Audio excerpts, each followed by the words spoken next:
మాతృభాషతోనే మనుగడ సాధ్యమని ఆంధ్రప్రదేశ్ పర్యాటక శాఖ మంత్రి కందుల దుర్గేష్ పేర్కొన్నారు. రాజమహేంద్రవరంలో చైతన్య సరస్వతి పరిషత్ శ్రీ కళావేదిక సంయుక్తంగా నిర్వహించిన ప్రపంచ తెలుగు మహాసభల ముగింపు కార్యక్రమంలో ఆయన పాల్గొన్నారు.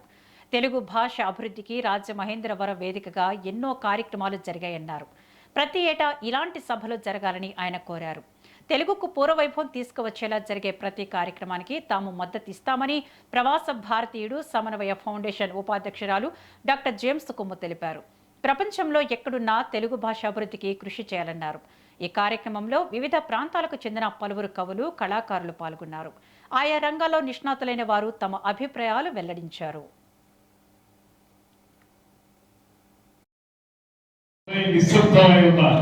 తెలుగు కవితా కవియ కాళీయందీయులు గల్లు గల్లుమనేలా నిలదించినటువంటి ఆదికవి నన్నయ్య, అదేవిధంగా అనేక మంది ప్రసిద్ధిగాంచినటువంటి కవుల్ని, కళాకారుల్ని ప్రసాదించి నవోన్మేష సుందర వదనాల విధంగా విరాజిల్లుతున్నటువంటి రాజమహేంద్రవరంలో చైతన్యరాజు గారి ఆధ్వర్యంలో ఈ రకమైనటువంటి భాషా సేవా కార్యక్రమాలు, కళా సేవా కార్యక్రమాలు జరగడం అనేది ఆనందించదగ్గ విషయం.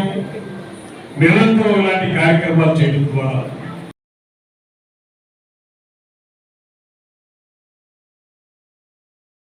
తెలుగు భాష, దేశ భాష అందరూ కూడా తెలుగుని తెలుగుగా డ్రా చేస్తున్నాం. నేను తెలుగు లిటరరీ కల్చరల్ అసోసియేషన్ సంస్థకి చైర్మన్గా పనిచేశాను. ఆ సంస్థ 8 సంవత్సరాలు పనిచేశాను. అక్కడ మొట్టమొదటిసారిగా 40 సంవత్సరాల యానివర్సరీ అది నేను చైర్మన్ జరిగింది. తర్వాత నేను తెలుగు అసోసియేషన్ కూడా ప్రెసిడెంట్గా ఉన్నాను. ప్రస్తుతం ప్రోగ్రెస్ అమెరికన్ తెలుగు అసోసియేషన్ దానికి ప్రెసిడెంట్గా ఉన్నాను. సో ఇటువంటి తెలుగు సంబంధించినటువంటి కార్యక్రమాలు గవర్నమెంట్ అనేది చాలా అదృష్టం భావిస్తారంటే అభివృద్ధి చూసిన వల్ల వాళ్ళ కేంద్ర సమస్యలు అటువంటి పెద్దలు ఎడ్యుకేషన్ ప్రకారం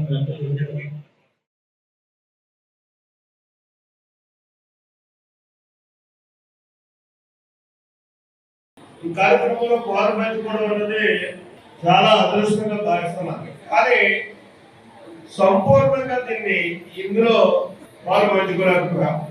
ఎన్నటి నుంచి ఉంటే అర్థం, పరమార్థం అన్నీ తెలుసు.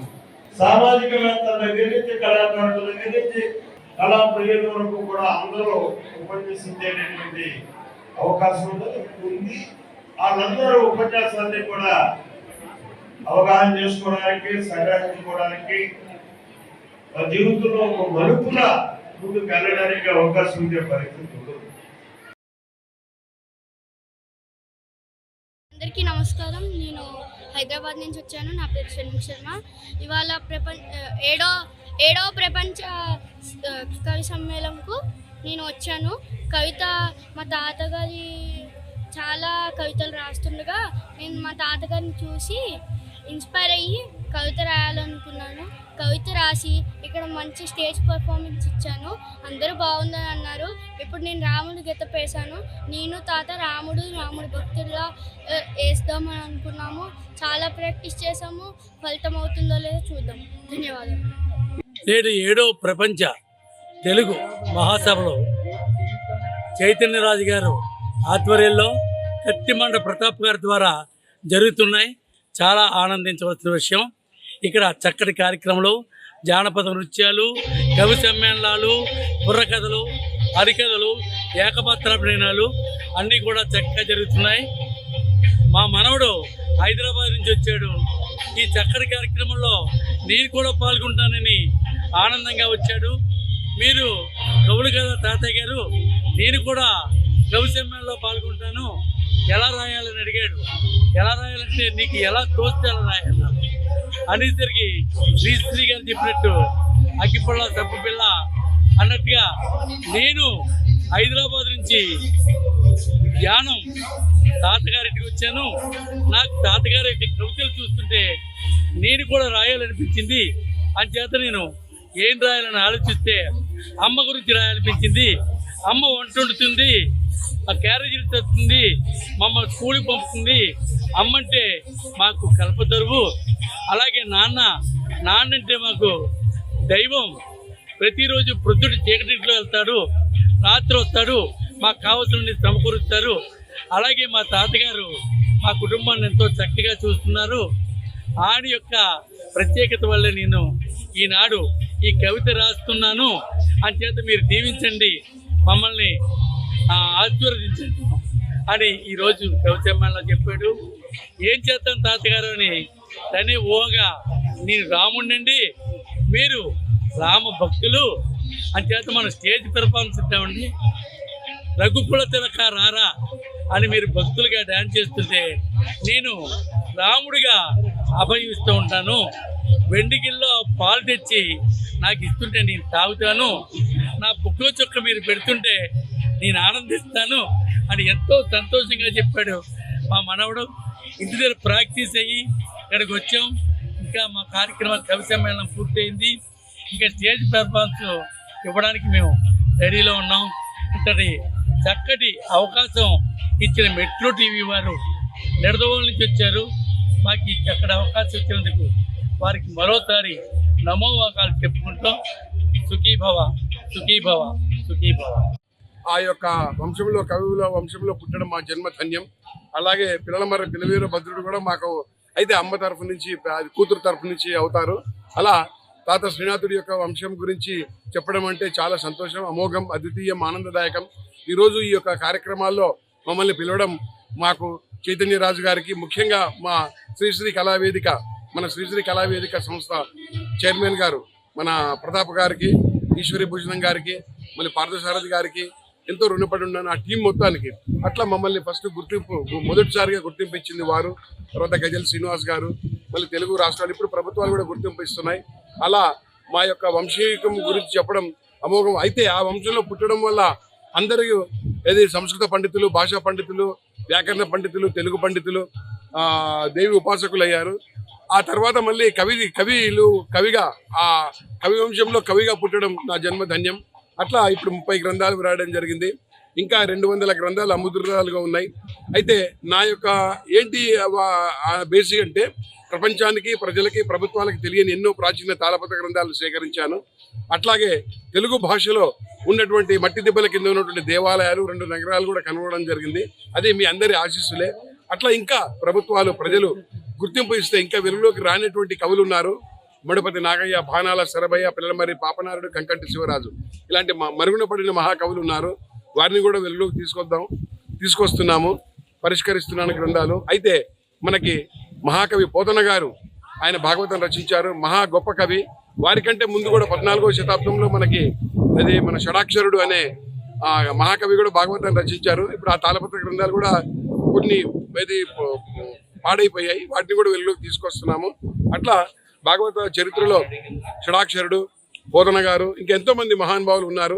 అట్లా చరిత్ర తెలియని కావ్యాల్లో కూడా వీటిని సేకరించడం, ప్రాచీన తాళపత్ర గ్రంథాలని పరిష్కరించడం నా భాగ్యంగా భావిస్తూ మాకు ఈ అవకాశం కల్పించిన ప్రతి ఒక్కరికి పేరు పేరున ధన్యవాదాలు తెలుపుకుంటూ, ముఖ్య సరస్వతి సహస్ర వాగ్వీ భవేత్, ఫణి వాగ్వీ భవేత్ అన్నట్టుగా అందరూ గొప్పవాళ్ళుగా ఉన్నారు. అట్లా ఈ యొక్క సాహిత్యపరంగా, చరిత్రపరంగా, శాసనపరంగా, ఆధ్యాత్మికపరంగా ఈ యొక్క వెలుగులోకి రానటువంటి గ్రంథాలు కూడా ఉన్నాయి. అది చైతన్యరాజు గారి ఆ ఆధ్వర్యంలో జరగడం చాలా సంతోషంగా ఉంది. అలాగే ప్రతాప్ గారు కూడా మాకు సరస్వతి సమ్మాన్ బిరుదు ఇచ్చారు. తర్వాత మన ఆంధ్రప్రదేశ్, మన కేంద్ర ప్రభుత్వం వాళ్ళు కూడా గుర్తింపు ఇవ్వడం జరిగింది. అక్కడ కూడా నేను బృహత్ సహస్రావధ మన సరస్వతి సమ్మాన్ బిరుదు తీసుకోవడం జరిగింది. అది మీ అందరి ఆశీస్సులే. ఇంకా వెలుగులోకి రానటువంటి గ్రంథాలు ఉన్నాయి. అది ప్రజల సొత్తు, ప్రభుత్వాల సొత్తు. అట్లా ప్రభుత్వం, ప్రజలు ఆదరిస్తే వెలుగులోకి తెస్తామని కవివంశీకుల తరఫున నమస్కారాలు తెలుపుతూ, వందనాలు తెలుపుతూ, నమో నమః, శుభం భూయాత్. నిజంగా చెప్పాలంటే మనం ఇంటి దగ్గర 2-3 అతిథులు వస్తేనే చూడడానికి చాలా కష్టం ఉంటుంది. అలాంటిది 2000 మంది కళాకారులని, కవులని అందరినీ ఒక్క చోట చేర్చి ఎంత అద్భుతమైన ప్రోగ్రాం చేసిన శ్రీ కళావేదికకు, అలాగే రాజుగారికి, అలాగే ఈ చుట్టుపక్కల ఉన్న యాజమాన్యం అందరికీ కూడా నేను మనస్ఫూర్తిగా అభినందిస్తూ ధన్యవాదాలు చెప్తున్నాను. ఈ యొక్క 7వ ప్రపంచ తెలుగు సాహిత్య మహాసభలు సాంస్కృతిక రాజధాని రాజమహేంద్రవరంలో అద్భుతంగా జరుగుతున్నాయని తెలుసుకొని ఈ ప్రాంతానికి నేను విజయనగరం జిల్లా లక్కవరపకోట నుంచి రావడం జరిగింది. స్వతహాగా నేను ఉపాధ్యాయుడిని, కానీ వృత్తిరీత్యా ఉపాధ్యాయుని అయినప్పటికీ కూడా ప్రవృత్తి రీత్యా నటుడును. ఇది నా ఆత్మీయ గురువు, ఆత్మీయ తండ్రి అయినటువంటి మా చిన్నాన్న గారు నన్ను నటుడిగా, ఉపాధ్యాయుడిగా చూడాలని ఆలోచన, అలాగే నేను తయారయ్యాను.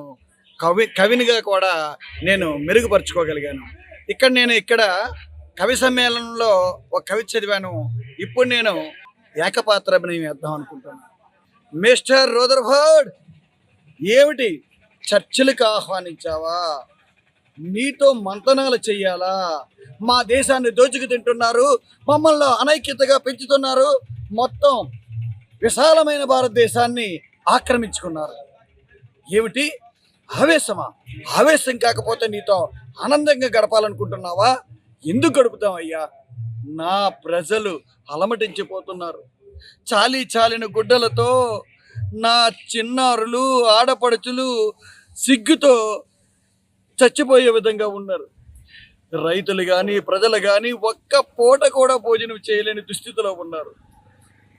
పసిపిల్లల పాలు లేక, కనీసం కుక్కడి గెంజి కూడా లేక వాళ్ళ ఆర్తనాదాలు చేస్తుంటే గుండె తరికిపోతుంది. అలాంటిది నీతో నేను మంతనాలు చెయ్యాలా? ఎలా చేస్తాననుకుంటున్నావు? నా భూమి పవిత్రం, నా నేల పవిత్రం, నీరు పవిత్రం. ఇలాంటి పవిత్రమైన భారతదేశంలో పుట్టిన నేను ఎప్పటికైనా, ఎన్ని వేల సంవత్సరాలకైనా భారతీయుడిగానే జన్మిస్తాను, భారతీయుడిగానే మరణిస్తాను. ఏమిటి నీ దేశంలో పుట్టింటే బ్రహ్మరథ పట్టేవారా? ఏం దేశమయ్యా నీది? ఏమి జాతి అయ్యా మీది? నీచమైన జాతి, కుయ్యలతో కూడుకున్న దేశం నా దేశం. సంస్కృతికి నిలయమైన దేశం, సంస్కారాలు ఇచ్చిన దేశం, నాగరికతను ఇచ్చే దేశం. ఏమిటి మేము సరైన బట్ట కట్టలేమా? ఏం మాట్లాడుతున్నావు రూదర్ఫర్డ్? బట్ట నువ్వు బట్ట కట్టిన సమయంలో మేము పట్టునేసాం. భారతదేశానికి సంస్కృతి, అనాగరికమైన ప్రపంచానికి సంస్కృతి కూడా ఇచ్చింది. ఇలాంటి భారతదేశంలో పుట్టడం అంటే కొన్ని వేల సంవత్సరాల, కొన్ని 1000 జన్మలెత్తిన ఇలాంటి పుణ్యం దక్కదు. ఏమిటి బెదిరిస్తున్నావా? చంపాలనుకుంటున్నావా? కాల్చవయ్యా, కాల్చు. అక్కడ కాదు, దమ్ముంటే ఇక్కడ కాల్చు. గాలిలో గాలిని, నీటిలో నీటిని, నేలలో నేలనై మరలా నేను మరణించిన ఒక్కొక్క సీతారామజుని చంపగలిగితే ఒక్కొక్క సీతారామరాజు లక్షలాది విప్లవ వీరులే జన్మించి నీ యొక్క మహాసామ్రాజ్యాన్ని కూల్చేస్తారు. మహాసామ్రాజ్యం కుప్పకూలిపోతుంది. సీతారామరాజు వ్యక్తి కాదు, మహాశక్తి, సంగ్రామ వేరి, స్వాతంత్ర నినాదం. వందే మాతరం, వందే మాతరం, వందే మాతరం. మరి ఇలా ఏకపాత్రమని చేయడానికి నేను ఇక్కడ రావడం జరిగింది. ఇదే విధంగా జానపద నృత్యాన్ని కూడా చెయ్యాలని ఓలాలను పాటను కూడా తీసుకురావడం జరిగింది. ఇలా మట్టిలో మాణిక్యాలని ఎక్కడెక్కడ ఉన్నటువంటి ఒక చోట ఈ 7వ ప్రపంచ తెలుగు మహాసభలో శ్రీ కళావేదిక కన్వీనర్ అయినటువంటి శ్రీ కట్టమండి ప్రతాప్ గారు అందరినీ కూడా ఏకం చేయడం చాలా అద్భుతమైన విషయం. మరి ఇలాంటి అవకాశం ఇచ్చినటువంటి మెట్రో టీవీ, నిడదవోలు వారి మెట్రో టీవీ నిజంగా కళాకారుల్ని, కవులను, పండితుల్ని ఇలా ప్రోత్సహించాలనే ఉద్దేశంతో చేయడం చాలా అద్భుతంగా ఉంది. మరి ఈ టీవీ ఎప్పుడూ కూడా దినదినాభివృద్ధి చెందాలని, ఇంకా ఉన్నతంగా ఎదగాలని, చక్కటి కవివర్యులను, పండితులను, కళాకారులను తయారు చేయాలని ఈ సందర్భంగా తెలియపరుస్తూ మెట్రో టీవీ వారికి హృదయపూర్వక ధన్యవాదాలు తెలియజేస్తున్నాను.